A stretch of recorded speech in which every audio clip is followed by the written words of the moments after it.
family planning? WHO 2007 definition says that a family planning allows individuals and couples to anticipate and attain their desired numbers of children and the spacing and timing of the births. It is achieved through use of contraceptive methods and the treatment of involuntary infertility, and woman's ability to space and limit her pregnancy has a direct impact on her health and well-being as well as on the outcome of each pregnancy.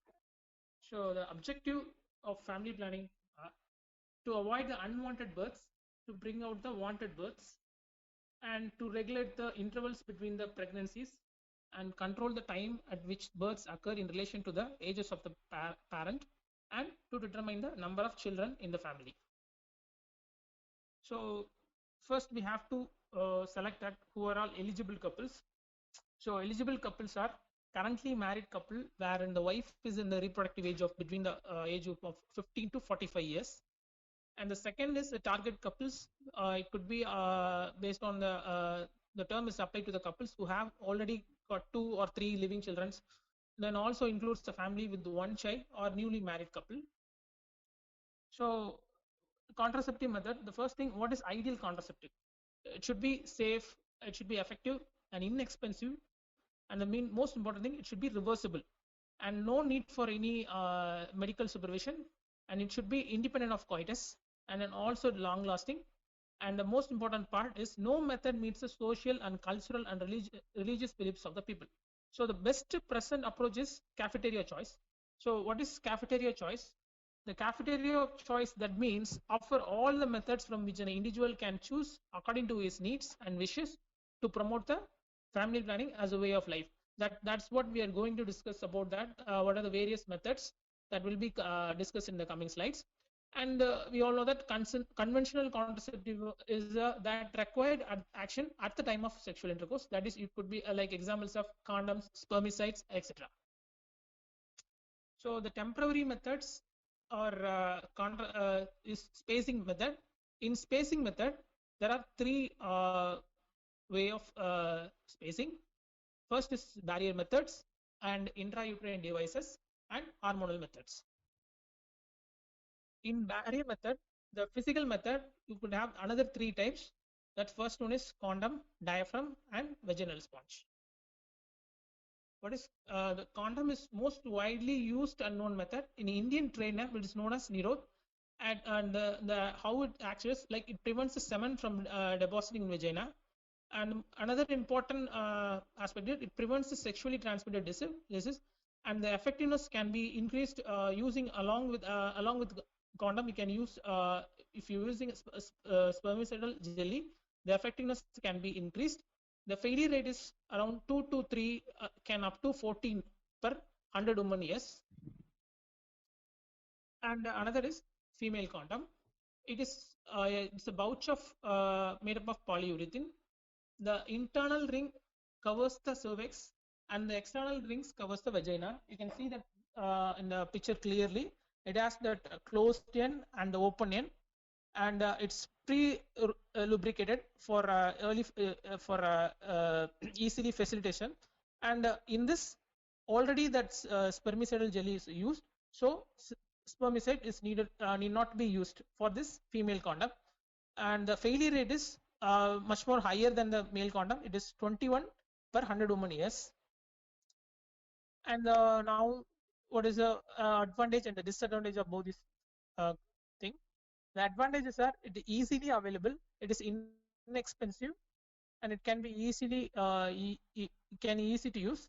There is no side effect, and the most important part I already told you that the protection of sexually transmitted disease like AIDS, and it can be easily disposable. And the disadvantages mainly interference with the sex sensation. It may tear, so it cannot be used twice, and the female condoms are costly. So another method is diaphragm. It's another vaginal barrier.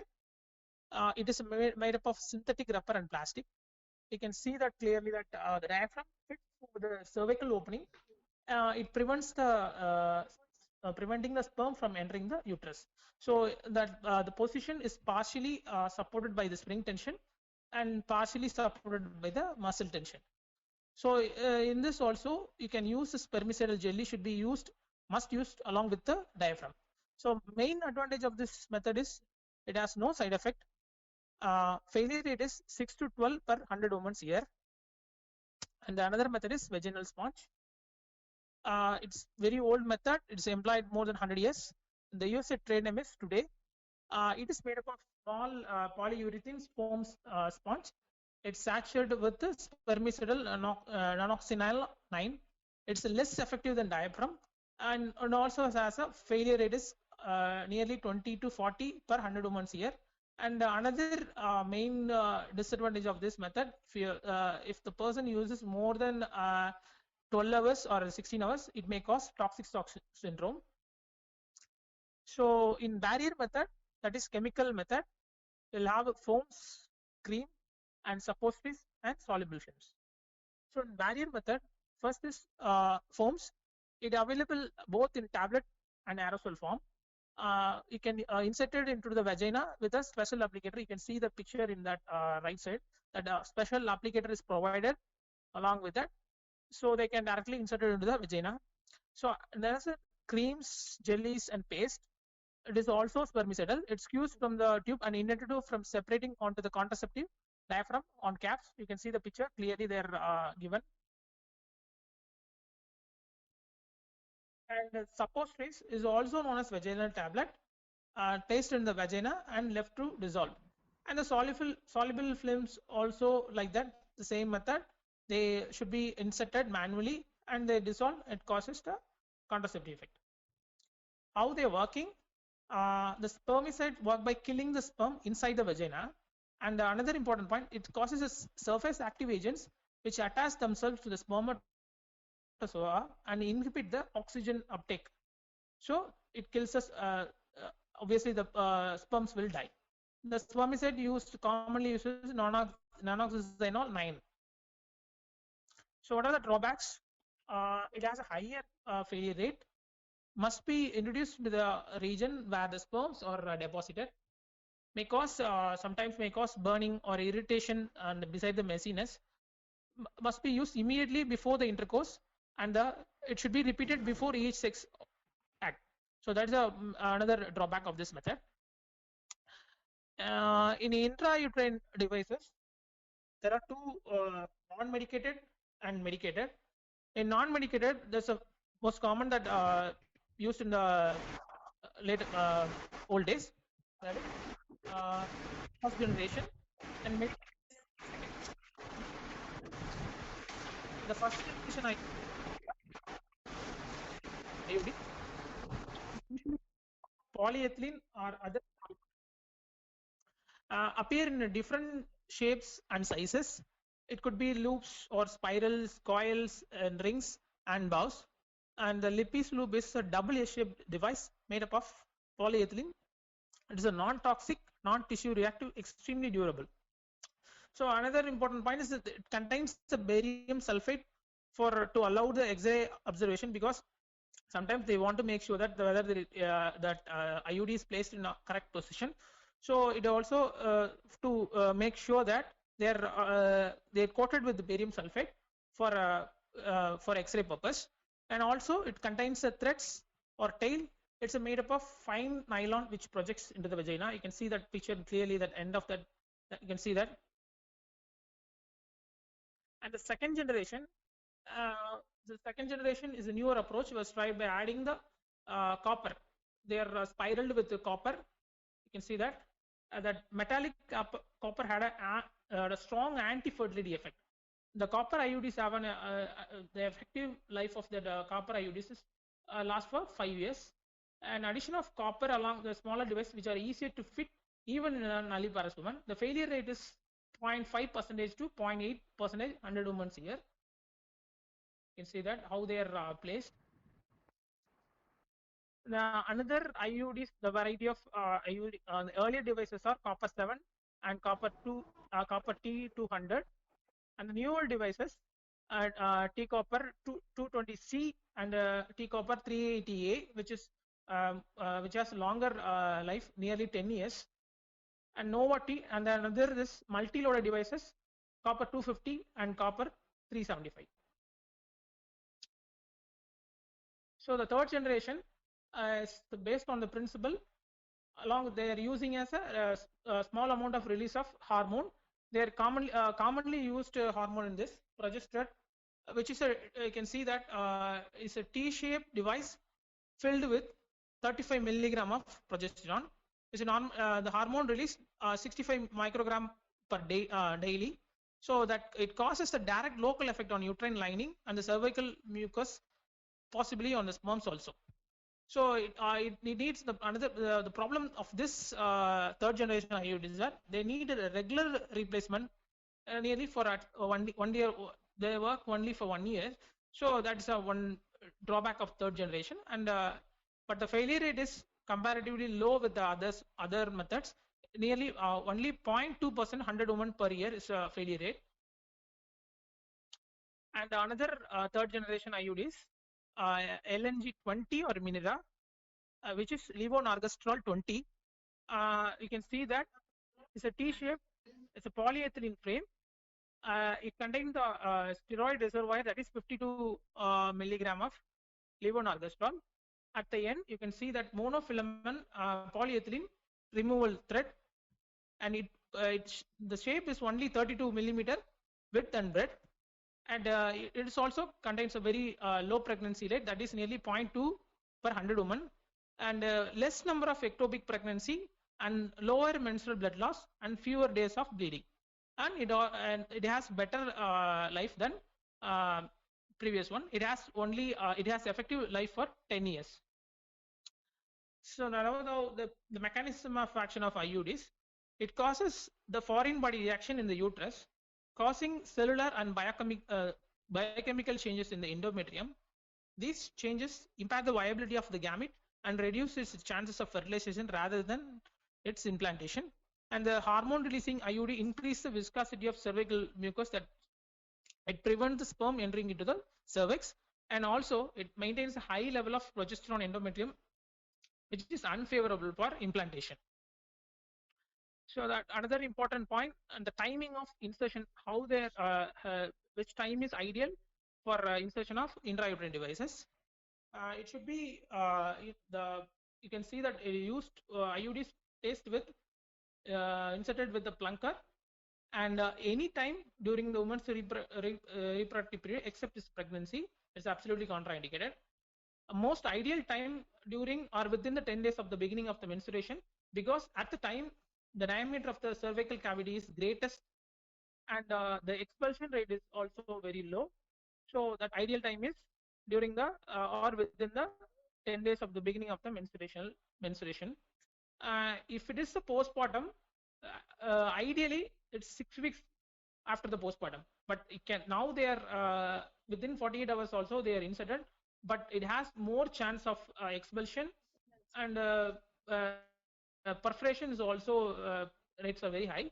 So preferably 6 weeks after the postpartum is ideal time during the postpartum.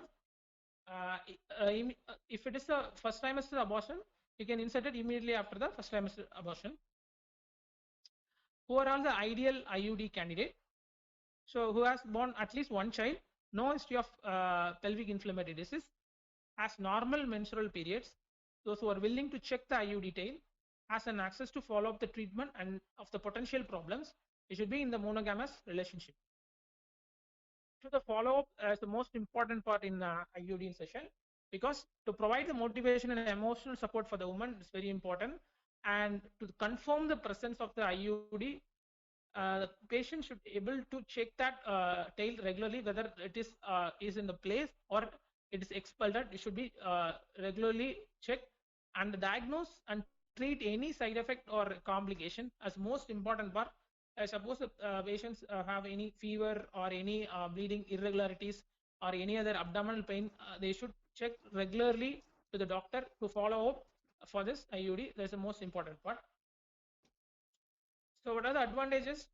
It is the most important advantage, simplicity, and the insertion takes in only few minutes. It should be in a OP procedure, so it stays for long, in place for a long time. That it gives nearly 5 years, and the contraceptive effect is reversible. We know that once it's removed, the fertility is retained.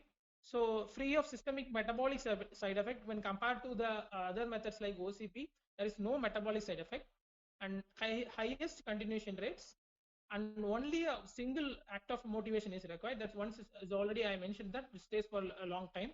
So what are the disadvantages are, as I mentioned, that heavy bleeding and pain, and pelvic inflammatory disease can occur, and the ectopic pregnancies are high in IUDs, may come out of accidentally if it is not properly inserted. That is, expulsion rates are very high. Then the hormonal or oral hormonal method, that is oral contraceptives. The oral contraceptives are divided into three. That's combined pills and progesterone only pills, and the last one is postcoital contraceptions. The combined pills, which contains estrogen and progesterone. The estrogen is 30 to 35 microgram and progesterone is 0.05 to 0.15 milligram. It should be taken from the 5th day to the 25th day of menstrual cycle and followed by a break of 7 days. Causes withdrawal bleeding. The effectiveness is very high, is more than 99%. The failure rate is also very low, 0.1% per 100 women years. So main type of this is Mala D and Mala N, which is also kept in your Spartus and should be asked in exams also. So Mala D is a levonorgestrel 0.15 mg and ethinyl estradiol is 0.03 mg. It contains a packet of 28 tablets. 21 are white and the 7 are brown color, which is the 7 which is contain the ferrous fumarate. Costs only 3 rupees, and the Mala N is the same, but levonorgestrel 0.15 mg and ethinyl estradiol is 0.03 mg. It contains a packet of 28 tablets. The Mala N is, there is no ferrous tablet, so that is a difference. And these tablets are provided by ASHA. They provided by ASHA under the National Family Planning Programs. So how mechanism of action is, it prevents the ovulation and also it prevents the implantation, makes the cervical secretion thick. The effectiveness is 100% effective if taken correctly. And the second type is progesterone only pills. It's otherwise known as mini pill or micro pill. It contains a low dosage of progesterone, mainly norethisterone or levonorgestrel. The dosage is 1 tablet daily throughout the menstrual cycle. It is mainly given older women whom combined pills are contraindicated, or any cardiovascular and any cerebrovascular accidents, or those who are prone to develop. So this progesterone only pills are recommended. The efficacy is 96 to 98%. The failure rate is 0.5 100 women per year. The mechanism of action is already mentioned that first thing, it makes the cervical mucosa thick. So it action starts 2 to 4 hours. It lasts for 24 hours, and also it decreases the motility of the fallopian tubes and prevent the pregnancy without preventing the ovulation, as the ovulation occurs in 20 to 30% women. The postcoital or emergency contraception methods are the first we can they can insert IUDs within, but ideally it should inserted within 5 days. The hormonal methods are more often, the hormonal method may be preferable. In India, we are using the levonorgestrel 0.75 mg tablet is approved. So 1 tablet ideally should be taken within 72 hours. If you're taking the two tablets, 50 milligram of ethinyl estradiol, it should be taken within 72 hours after the intercourse, and the same dose after the 12 hours. Another method is 4 tablet of 30 to 35 milligram of ethinyl estradiol within 72 hours, and the 4 tablets after 12 hours, or you can use mifepristone 10 mg within 72 hours. The failure rate is 1%. The mechanism of action in postcoital contraceptions are, it causes the hypermotility of fallopian tubes and also the hypermotility of uterus. There is no implantation and fertilization. The disadvantage is it causes nausea and vomiting. Next period may start earlier or later, and the most important part, it does not protect against any sexually transmitted diseases like HIV. OCP risk and the benefit. What are the risk factors? It causes adverse effect on cardiovascular system, as already mentioned. It causes liver disorder, and also the most important part, it affects the metabolism of lipid profile So it increases the LDL and decreases the HDL. What are the effectiveness? The benefits are 100% effective in preventing the pregnancy if it is used properly, and also it has some protection against ovarian cysts, iron deficiency anemia, and pelvic inflammatory disease and ectopic pregnancy. The IUD causes the ectopic pregnancy more common, but OCB protection against ectopic pregnancy and also ovarian cancer. And another important topic is injectable contraceptives, which is divided into progesterone only injectables and combined injectables. In progesterone only injectables, and demoxyprogesterone acetate, norethistron inothate, and demoxyprogesterone acetate in subcutaneous form. The progesterone only injectable is normally a widely used method. It is also available as Antara. In government is ASHA providing this DMPA under National Family Planning Programs. The normal dose is 150 mg. It is used as an intramuscular every 3 months. The mechanism of action is it suppresses the ovulation. The advantage is it does not affect the lactation, so it could useful in postpartum period. Can be used in multiparous women age of more than 35 years.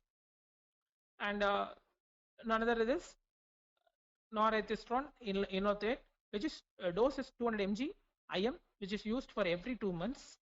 And both DMP and these norethistron inolate are given first 5 days of the menstrual cycle. They are also given in a deep IM in gluteus muscle. So this is a newer formulation of medroxyprogesterone acetate, which is, you can see that it's a very small one, which is pre-filled single-use syringe, could be used particularly. They contain the special formulation of medroxyprogesterone acetate, which is the dose is they are used as a subcutaneous, which is 104 milligram. This short needle meant for subcutaneous injection. So it should be used for a wider community. But the most important part is it should be appropriately used by the community health workers. Is safe and effective. It should be acceptable. The progesterone only injections are side effects. Main side effects are disruption of normal menses. It causes amenorrhea, and contraindications are it causes in breast cancer and genital cancer in undiagnosed uterine bleeding, any suspected malignancy, and lactating women is contraindicated. The failure rate is 0.3 per 100 women a year. And then combined injectables, which is containing a long-acting progesterone with short-acting estrogen. The long-acting, which is progesterone, is 25 milligram of medroxyprogesterone acetate plus 50 milligram estradiol cyponate, which is cyclophem, and another one is 50 milligram of norethistron inolate, which is along with that 50 milligram of estradiol validate. It should be given once a month, and it produces a menstruation-like pattern. The trials are currently taking place in India, and it also causes the mechanism of action the same as that. It causes suppression of ovulation and alteration of cervical and endometrial secretions. What are the contraindication progesterone injections? Pregnancy, any thromboembolic disorders or any past history, a cerebrovascular disease, coronary artery disease, migraine, and breast cancer and diabetes mellitus. And Norplant, which is a subdermal implants, where you can see that you have flexible plastic single flexible rod, which is 4 cm long and 2 mm diameter. It contains 35 milligram of levonorgestrel. It can prevent against 3 years pregnancy rate is only 0.7. What are the benefits of Norplant? Which is reliable long-term contraception, improvement in menorrhagia and dysmenorrhea, beneficial effect in acne 59%, no adverse effects on bone mass, and no significant effects on lipids and hemostasis on liver function. So there is no lipidemia or nothing will happen. The adverse effect, which causes a bleeding pattern and altered amenorrhea for 20%, weight gain is more than 10% in 21% people. And the hormonal nuisance effect like breast pain, headache, dizziness, nausea are common. Other less than 2.5% of alopecia, depression, change in libido can occur.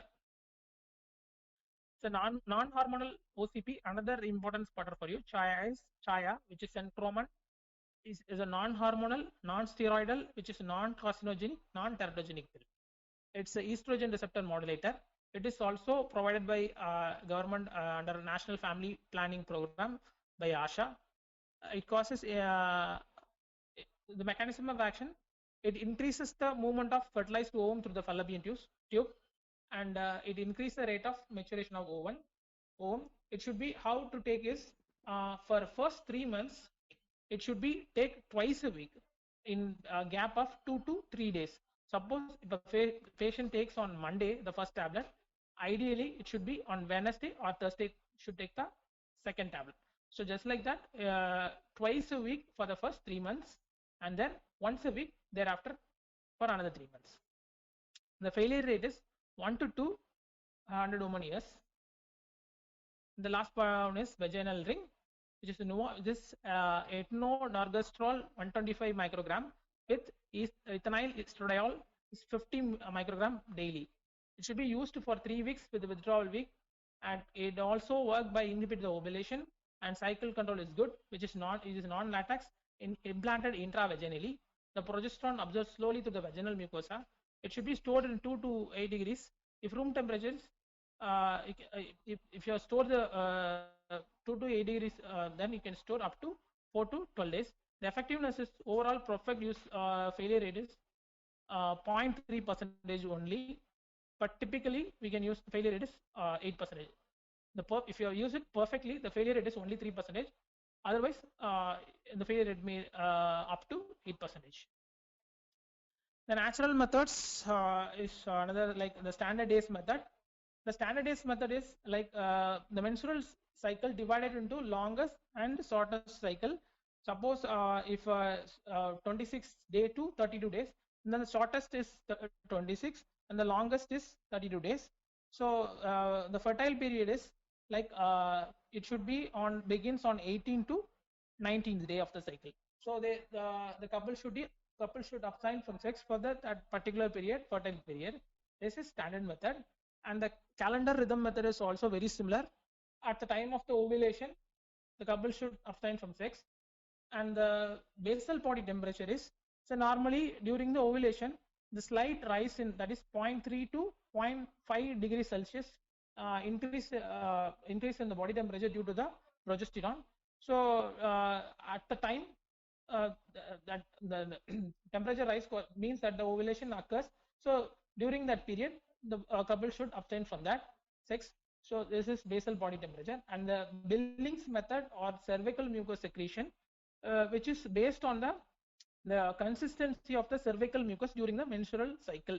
How it appears is normally during the mucus secretions are moist and sticky and white and creamy, which becomes clear and slippery with white egg consistency immediately before the ovulation.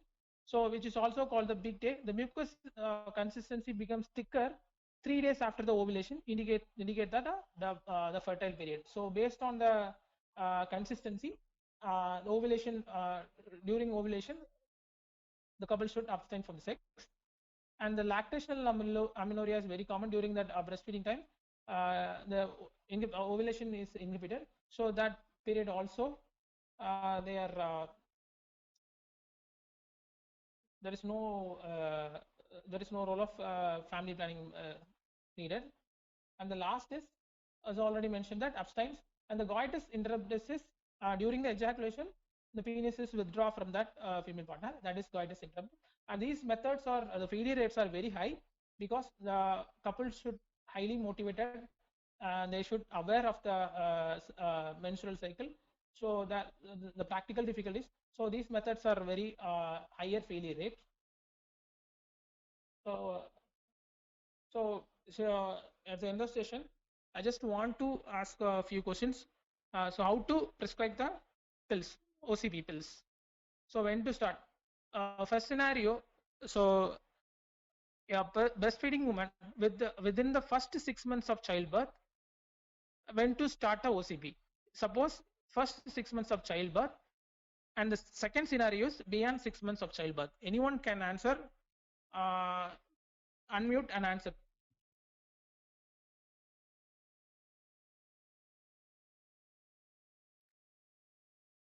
Are you prescribing a OCP for the first 6 months of the childbirth?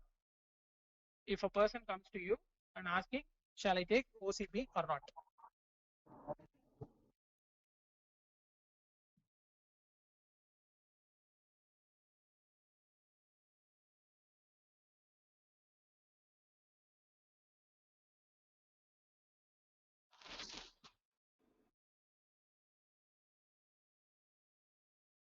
Anybody? You can answer in the chat box also. Are you prescribing OCP or any other method?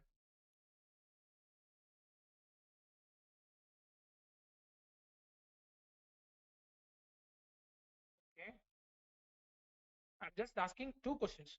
What will you give for first 6 months of childbirth? The second question is beyond 6 months of childbirth. Okay. Can anyone unmute and tell exactly what is the answer and why? Just try.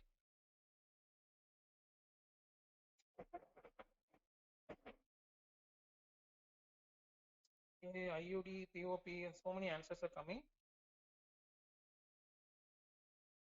Please, anyone can unmute and tell.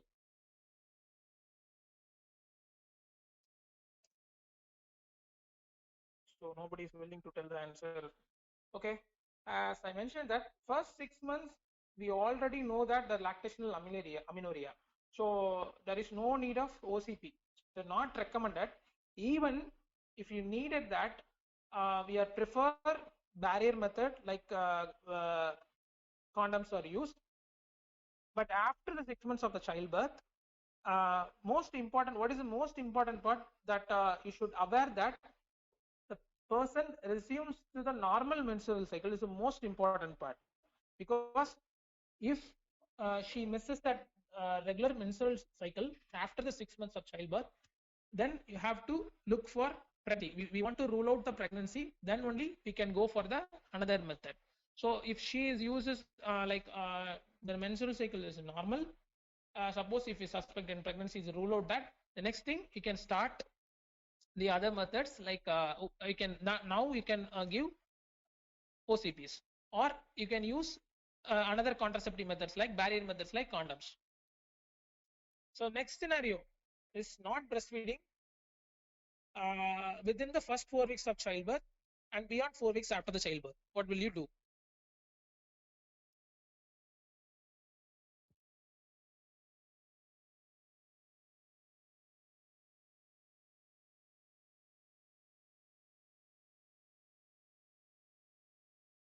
Will you do if a person is not breastfeeding within first 4 weeks of childbirth and beyond 4 weeks after childbirth?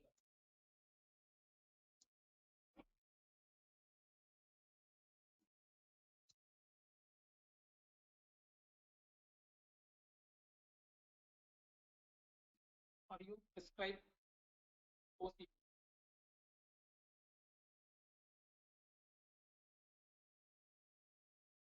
Tell me why.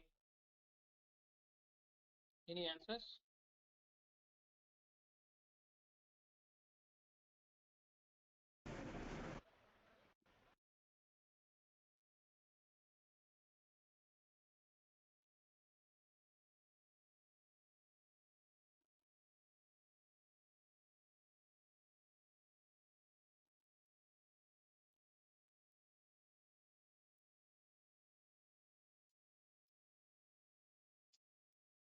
Just say yes or no that whether the first, already I mentioned that during the breastfeeding period, how you are using the oral contraceptive pills. Just like that, if a person is not breastfeeding, what will you do for the within first 4 weeks of childbirth and beyond 4 weeks after childbirth? Do you prescribing OCP or not?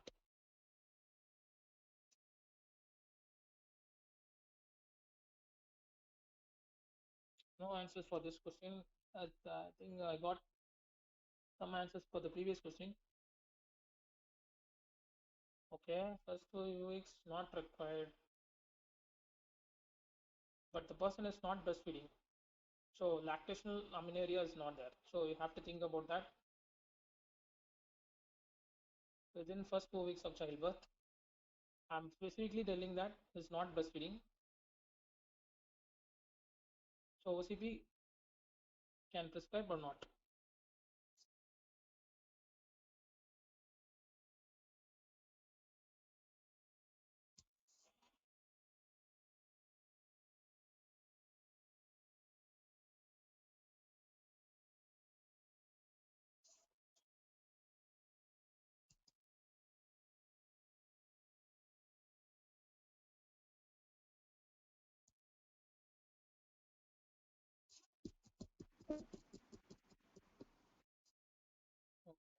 Nobody is going to answer. So not required, as I mentioned it that for actually we can prescribe OCP at any time if a person is not breastfeeding. Uh, Usually for first 4 weeks of childbirth, you can give within 21 to 28 days after giving birth. But beyond 4 weeks, as I already mentioned that you have to check that whether the person has normal menstrual cycle. It should be checked properly. Uh, if she resumes to normal menstruation, you can start OCP if she is not breastfeeding.